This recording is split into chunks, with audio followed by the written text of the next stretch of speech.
Dobrý deň, prajem, moje meno je Igor Hianik, som riaditeľom Fondu na podporu vzdelávania. V tomto krátkom videu by som vám chcel ukázať, ako sa prihlásiť, respektíve najprv zaregistrovať na portáli elektronických služieb regionálneho vysokého školstva tak, aby ste mohli následne podať žiadosť o pôžičku z Fondu na podporu vzdelávania.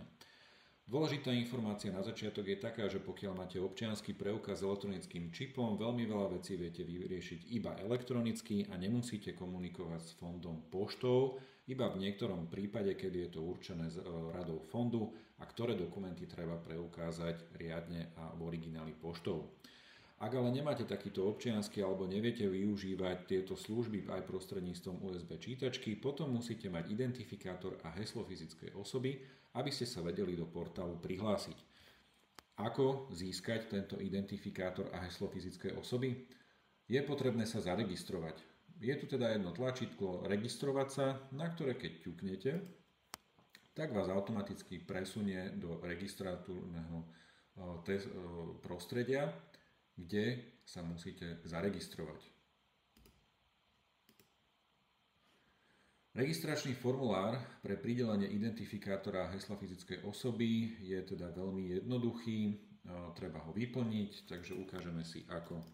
Ja použijem to klasické, čo už sa používa odjak živa, Janko Mrkvička. Je podstatné si dávať naozaj veľký pozor, aby všetky údaje boli zadané správne, korektne a regulérne. To znamená, že žiadne preklepy ani iné údaje. Rodné číslo ja teda vymyslím, ale musí spĺňať podmienky, to znamená musí byť deliteľné 11, čo je základné, a musí byť teda v tvare najprv rok, potom mesiac, deň, no a potom ide ďalšie číslo, ktoré je za lomitkom, lomitko neudávame, čiže ja tam napríklad 4 jednotky.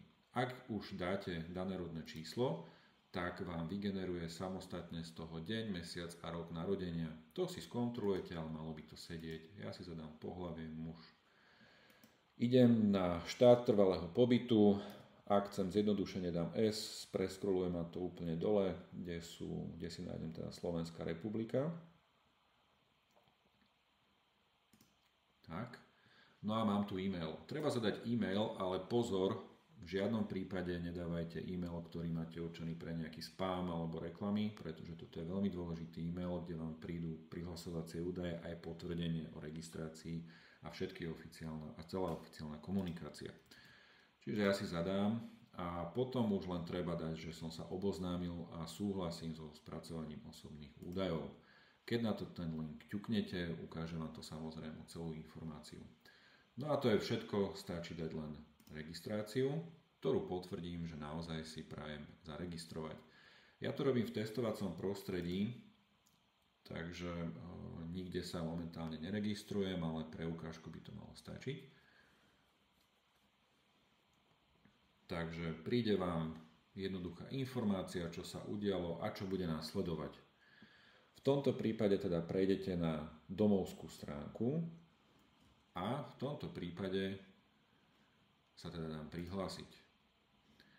Na mail by vám mali prísť identifikátor a heslo fyzickej osoby, to heslo si následne zmeníte, takisto si ho treba poriadne uložiť a uschovať. Čo je dôležité povedať, že tento identifikátor môže prísť v niektorých prípadoch až do 24 hodín. Samozrejme, že môžu na to vplývať rôzne faktory, takže keby vám to neprišlo hneď, treba počkať ten maximálne jeden deň. No a ja už si tu zadám svoje identifikátory, takisto sú to identifikátory, ktoré boli dané v testovacom prostredí, takže prihlásim sa. Čo je dôležité, že pri registrácii ste si teda zadávali svoje všetky osobné údaje a s týmito údajmi systém pracuje. Ak ste študent a nie pedagóg, tak teda sa presuniete do študentskej zložky a túto vidíte, že podávanie žiadosti o požičku pre študentov z Fondu na podporu vzdelávania. Fond teraz poskytuje 4 druhy alebo 4 typy študentských pôžičiek, viete si ich preskrolovať, je tu krátky opis. Ukážeme si teda prejsť na žiadosť o pôžičku zabezpečenú ručiteľom, to je klasická štandardná študentská pôžička. No a už sa dostávame do formuláru, ktorý je potrebné vyplniť. Ukážeme si teraz takú veľmi zjednodušenú a zrýchlenú formu, ako tento formulár vyplniť. A to z takého dôvodu, že momentálne fond je v takom štádiu, že jednak nasadzujeme tento nový informačný systém, ktorý od ministerstva školstva a teda snažíme sa všetko zadministrovať. Preto sme urobili taký spôsob, že v prípade, ak by vám náhodou niečo padalo alebo vám nešlo, tak fond príjme v prvom rade papierovú žiadosť. Je ale podstatné sa do konca októbra zaregistrovať a takto podať aj elektronickú žiadosť, aby sme všetky vaše údaje mali v systéme, pretože my ich nevieme manuálne vytvoriť. Sme teda závislí od vás a aj Rada fondu schválila takú podmienku, že budeme schvaľovať len tie žiadosti o požičku, ktoré prešli aj touto elektronickou registráciou a podaním. Ak si zoberiete, že ste robili tú registráciu, tak všetky tieto osobné údaje už systém vygeneroval z tej vašej registrácie, preto bolo veľmi dôležité všetko zadať tak, ako je a pravdivo a správne. Môžete si doplniť titul, napríklad inžinier, lebo to pri registrácii nebolo. Štátna príslušnosť Slovenska. No a potom už ideme ďalej. Štát Slovenská republika. Vidíte, že tu už sú aj vaše ďalšie údaje. Takže dáme si štát, mesto, ulica. No a keď si zadávate ulicu, tak mali by ste tam mať aj súpisné číslo, aj orientačné číslo. Plus musíte zadať samozrejme smerové číslo 920. No a ako zistiť súpisné číslo alebo orientačné číslo? Taká jednoduchá pomôcka je ísť na Google Mapy, dáte si svoju adresu a keď ťuknete pravým tlačítkom na váš objekt a dáte si, čo je tu, tak by vám to malo ukázať aj s tým orientačným číslom. To dlhšie číslo, napríklad 1337/5, tak to prvé číslo je to súpisné a to druhé je to orientačné. Samozrejme, vy môžete mať trvalú adresu nejakú a korešpondenčnú inú, kde sa momentálne zdržiavate, alebo teda chcete tam prijímať poštu, kde ste zastihnutelní a tak ďalej. Čiže v prípade, ak sa tieto adresy zhodujú, máte áno, v prípade, ak nie, máte nie a musíte tieto na novo údaje vypísať. Veľmi dôležité je kontaktný e-mail. Kľudne si tam môžete dať ten, ktorý ste udávali na začiatku, aby ste nemali viacero mailov. Môžete aj iný, ale tuto vás bude fond kontaktovať, čiže je to dôležité aj z pohľadu následne podpisu zmluvy, pretože tento e-mail je dôležitý pre elektronickú komunikáciu s fondom. Čiže keď vám tam fond niečo pošle, berieme to, že je to za doručené. Preto si tam dávajte také maily, kde si kontrolujete schránku, že není vyčerpaný objem dát, alebo toho vášho úložiska a takisto, že máte k nej dosah. Telefónne číslo, tak je isto povinný údaj, pretože sa ťahá neskôr aj do zmluvy, takže prosím vás, vyplňte aj telefónne číslo. Je to aj z toho dôvodu, keď sa my potrebujeme komunikovať a náhodou je to nejaké rýchle alebo potrebné, aby sme aj my vám vyšli v ústrety, vtedy používame telefónne čísla, je to oveľa pružnejšie a dynamickejšie. Keď vyplňate tento formulár, tak vždycky na konci máte skontrolovať.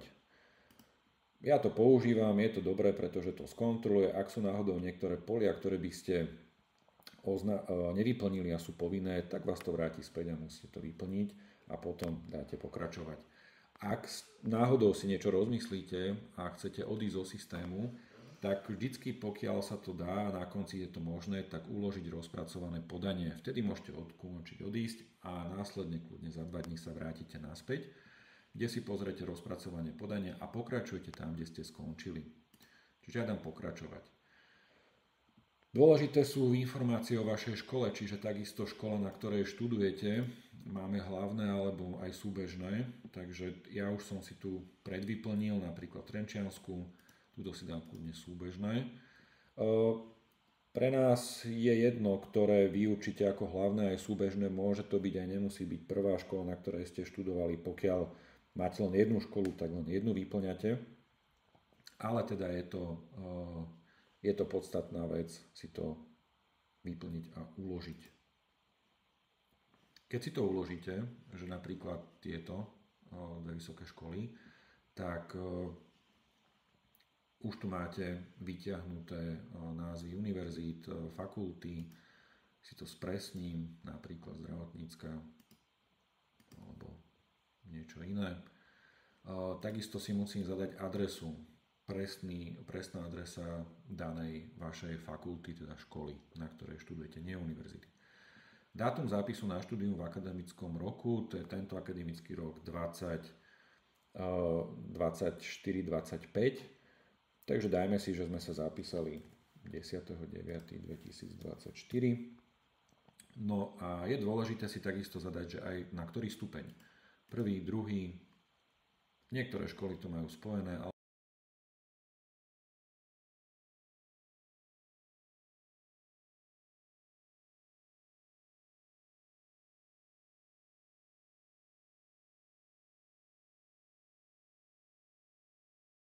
odporúčame vždycky si dať riadna.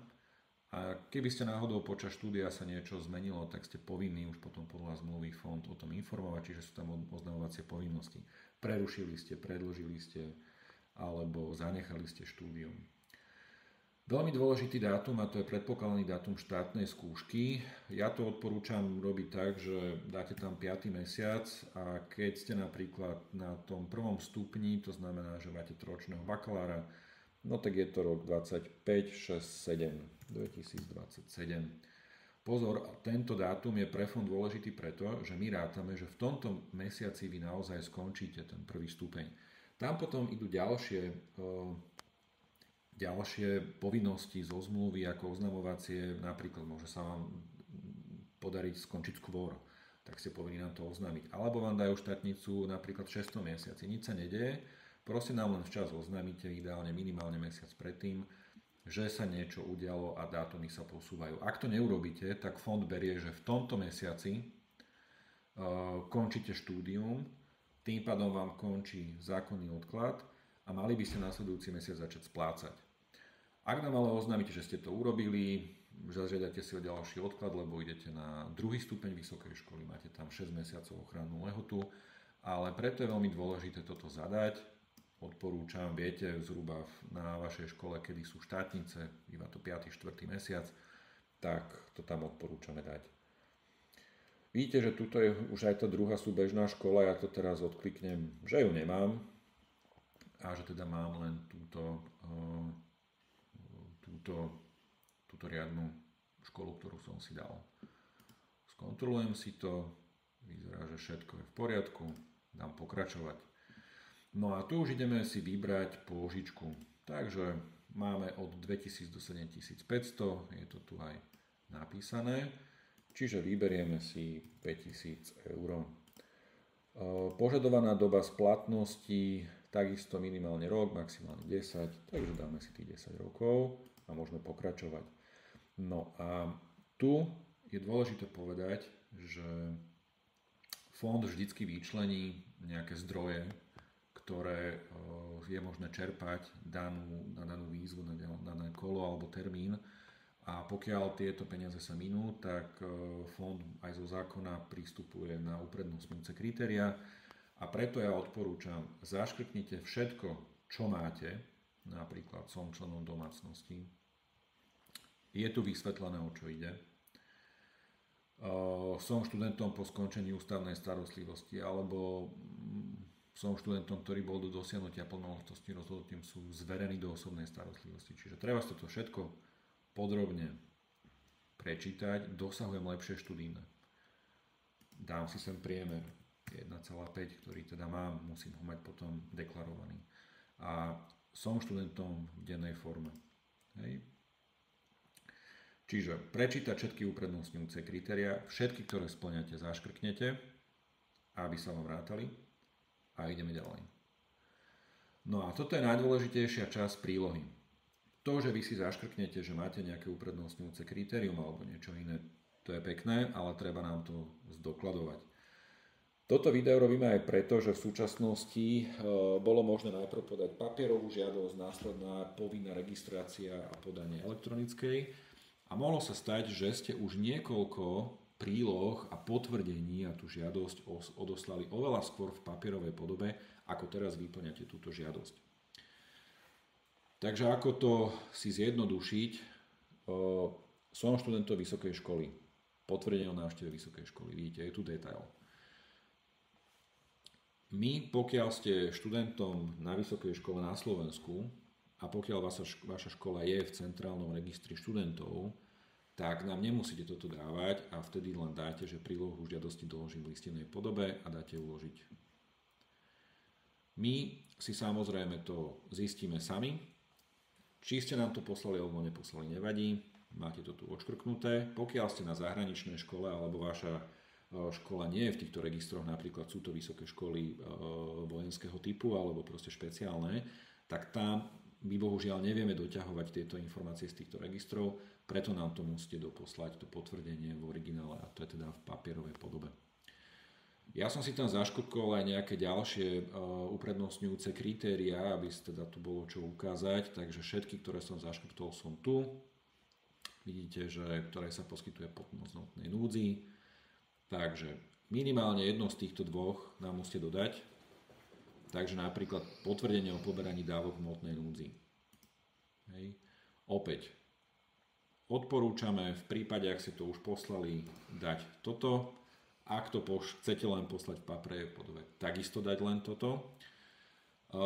Môžete nám aj síce nahrať súbor, ale my tieto veci potrebujeme v originále a pokiaľ nemáte ten elektronický občiansky, ktorým by ste to podpísali, alebo ten dokument už nie je oficiálne vydaný ako elektronicky podpísaný nejakou pečaťou daného inštitútu, tak vždy to posielajte poštou, zaškrknite a uložte.